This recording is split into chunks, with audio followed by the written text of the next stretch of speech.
काही कथित गोरक्षकांनी त्याला पकडून त्याच्याकडनं पैसे मागितले आणि त्याने नंतर घरी जाऊन आत्महत्या केली. नेमकं प्रकरण काय आहे, तुम्ही आज सभागृहात उपस्थित केलं आहे? हे माझ्या श्रीरामपूर मतदारसंघातील गळणी म्हणून एक छोटंसं गाव आहे. गरीब घरातला मुलगा आहे आणि एक तो छोटासा टेम्पो, त्याच्यावरती त्यांचा सर्व उदरनिर्वाह होत असतो आणि त्या टेम्पोमधून ते काही सामान किंवा जनावरं इकडनं तिकडं घेऊन जात असतात.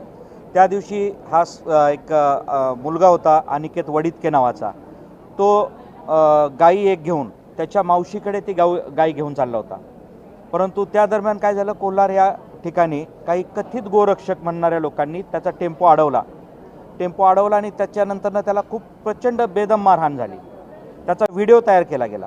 तो व्हिडिओ सगळ्या समाज माध्यमावरती टाकला गेला. त्या मुलाला खूप प्रचंड धक्का बसला. त्यानंतर त्याला पोलीस स्टेशनला घेऊन गेले. पोलिसांनी त्वरित त्याच्यावरती गुन्हा दाखल केला त्या मुलावरती. परंतु तो अल्पवयीन असल्यामुळे संध्याकाळच्या वेळेस त्या मुलाला घरी सोडलं गेलं. तो मुलगा घरी गेला. दुसऱ्या दिवशी परत पोलीस स्टेशनला बोलवलं गेलं त्याच्या वडिलांना.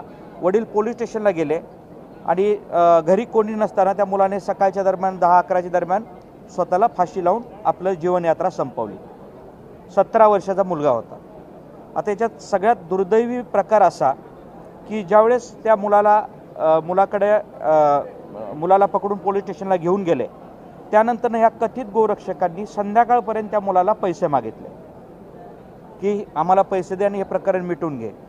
त्वरित गुन्हा दाखल झाला नाही. गुन्हा पूर्ण रात्रेपर्यंत वाट बघत होते की गुन्हा दाखल करायला नको, पैसे देऊन आपला प्रकार इकडं म्हणजे पूर्ण संपून टाकायचा असा विषय होता. याच्यामध्ये काही प्रमाणात पोलिसही सहभागी असतील, त्याशिवाय एवढा वेळ गेलेला नाही. त्यानंतरनं हा सगळा प्रकार झाल्यानंतरनं सगळ्यात वाईट गोष्ट अशी की त्या मुलाने सकाळी 11 वाजता आत्महत्या केली. रात्री 2 वाजेपर्यंत पोलीस वाट बघत होते, गुन्हा दाखल करून घेतला नाही त्यांनी त्या मुलाच्या आत्महत्येचा, त्या गोरक्षकांवरती. ज्यावेळेस मी तिथं प्रत्यक्षात गेलो, मी त्या ठिकाणी बोललो, त्यानंतरनं SP साहेबांशी बोललो आणि रात्री 1-1:30-2च्या दरम्यान गुन्हा दाखल झाला. शेवटी गोरक्षा करणं हे आपल्या सगळ्यांचं आद्य कर्तव्य आहे. आपण भारतात राहतो. परंतु त्याचा अर्थ असा नाही की या कथित गोरक्षकांनी अशा पद्धतीचे झुंडशाही करून लोकांचा जीव घ्यावा. एक लहान मुलगा, त्याचं नुकतंच आता त्यांनी 18व्या वर्षात पदार्पण केलं होतं, त्या मुलाचा, निष्पाप मुलाचा या कथित गोरक्षकांनी त्यांच्या झुंडशाहीने जीव घेतलेला आहे. माझी या माध्यमातून विनंती आहे, मी सरकारला विनंती केली. माननीय मुख्यमंत्री महोदयांनी सांगितलं, कारण 1 महिना होऊन गेला, 25 ऑक्टोबरच्या दरम्यान ही घटना घडली. अजूनपर्यंत एकही आरोपी पकडला गेला नाही 4 पैकी. हेही धक्कादायक आहे. म्हणून मग आता मुख्यमंत्री महोदयांनी त्यावरती निवेदन केलं की आम्ही त्या मुलाला आरोपींना पकडू आणि त्याला न्याय मिळवून देऊ. मग 1 महिना कशाची वाट बघत होतं सरकार? सरकारला लक्षात आलं नाही का की आपण काय करत आहोत? माझी आपल्या माध्यमातून विनंती आहे की या अनिकेत वडितके या गरीब घरातल्या शेतकरी कुटुंबातल्या मुलाला आपल्या माध्यमातून न्याय मिळावा. धन्यवाद. जय हिंद.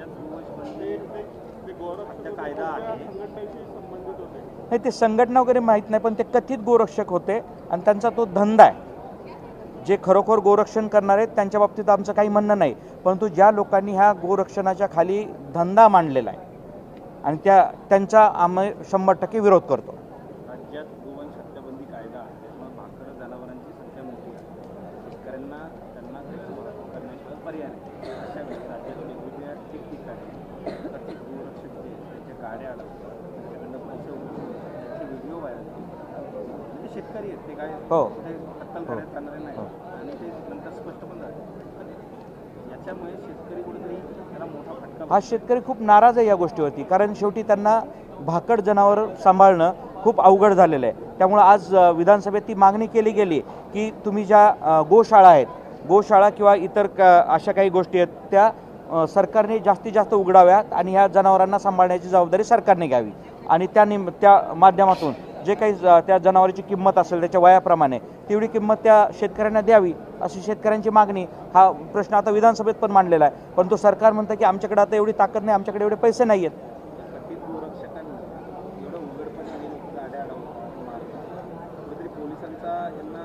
हा 100% पोलिसांचा वरदहस्त असल्याशिवाय प्रकार होत नाही. कारण हे टीप देतात, त्यानंतर गाडी पकडली जाते, त्यानंतर पोलीस स्टेशनला आणून सेटलमेंट करायची वाट पाहिली जाते. यामुळे मी आत्ता माननीय मुख्यमंत्री महोदयांना विचारलं की आपण या पोलिसांवरती काय कारवाई करणार आहात. धन्यवाद. या राज्यात कायद्याचं राज्य राहिलं आहे का? कारण तुमच्याच मतदारसंघात तुमच्या पक्षाच्या जिल्हाध्यक्षांना पहाटे ते मॉर्निंग वॉक करायला गेले होते, त्यांना मारहाण झाली होती, त्यांना उचलून घेऊन गेले होते. हा एकदम गहन प्रश्न झाला आहे कायदा आणि सुव्यवस्था. माझ्या मतदारसंघात 14 कोटीचा ड्रग सापडतं, माझ्या मतदारसंघात कोट्यवधी रुपयाचा गांजा सापडतो, ते इंजेक्शन सिरिंज घेतल्या जातात त्या ऑनलाईन विकल्या जातात. हे एकदम भयानक प्रकार झालेले आहेत सध्याला. आम्ही त्याच विषयावरती मी कालही बोललो विधानसभेमध्ये की माझा जिल्हा काँग्रेसचा अध्यक्ष आहे, त्याला इलेक्शन चालू असताना पहाटे अपहरण होतं त्याचं, त्याला मारहाण केली जाते का तर दबाव क्रिएट करण्यासाठी. त्यामुळे हे तर कायदा आणि सुव्यवस्थेचं सगळं राज्य राहिलं आहे असं काही म्हणता येत नाही. धन्यवाद.